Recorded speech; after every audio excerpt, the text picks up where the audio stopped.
ساکنان شهر ترسونزاده جشن 28مین سالگرد استقلالیت دولتی جمهوری تاجیکستان را با دستاوردهای خوب و افتتاح یکچند انشاءهای حیاتاً مهم استقبال می‌نمایند.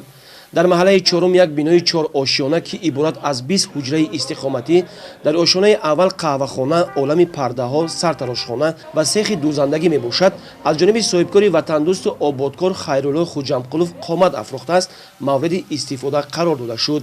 همچنین در همین محله چهارم یک بینای بلند 7 آشیانه عبارت از 48 حجره استقامتی بنیاد یافته است. باید قید نمود که ساختمان این بینای 7 آشیانه از جانب جمعیت دارای مساحتش محدود مدینه ساختمان سال 2018 با جلب بیش از 50 نفر کارگران آغاز گردیده به طور زمانوی ساخته شده است. در رفت کشاده‌شوی انشاءهای مذکور نمایندگان حکومت جمهوری تاجیکستان و مقامات اجرایی حکومت دولتی اشتراک نموده همه آبادکاری و سازندگی و افروختن انشاءات مذکور را نتیجه صلح و ثبات کشور و ثمره وحدت ملی ارزیابی کردند.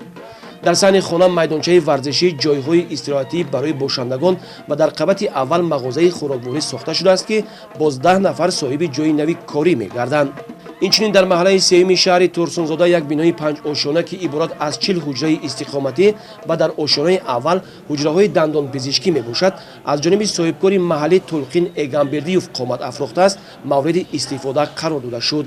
به خاطر جلب جوانان و نورسان به ورزش یک میدانچه ورزشی از جانب صاحبکار باباعلی تبرزاده مورد بهره برداری قرار گرفت که در آن امکان گذراندن بازی‌های فوتبالی خرد، بسکتبال، والیبال و غیره موجود میباشد.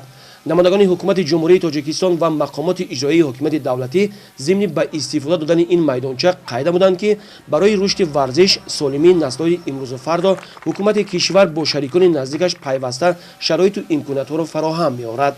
مقصد ساخته به استفاده دادن چنین میدانچه‌های ورزشی در مملکت این مستحکم نمودن دوستی بین ورزشگران، تربیت جوانان در روحیه وطنپرستی، وطندوستی، صداقت به وطن، بلند برداشتن مهارت کسبی ورزشگران و ترغیب طرز حیاتی سالم میباشد.